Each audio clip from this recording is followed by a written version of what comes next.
বাহ, এত বড় জায়গায় কচুর শাক সেদ্ধ, এটাই তো দরকার।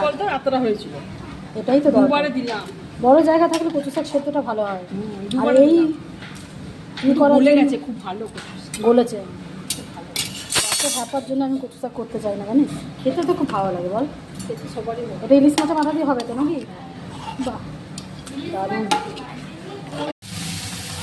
মাথাগুলো তেলে দিয়ে ভেজে নিচ্ছি, হালকা করে ভাজবো, খুব বেশি ভাজবো না।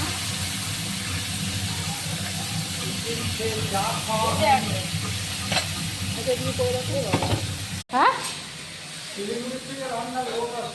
বলছি শিলিগুড়ি থেকে রান্নার লোক আসছে, কার জন্য? এইবারের জন্য? ও জামাই ষষ্ঠীর জন্য, মাসি বাড়িতে নাকি? আমাকে রান্না ভিডিওটা করতেই দিই না, কি ফোড়ন দিবি? দিয়ে এদিকে ওদিকে কি ফোড়নটা দিবি?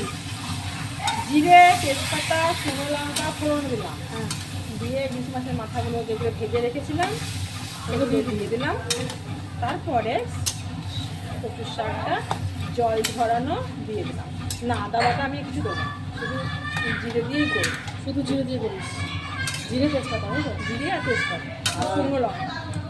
পোলট্রির বাড়ি গেলে ও ব্যারাকপুরের রাঁধুনি আসবে।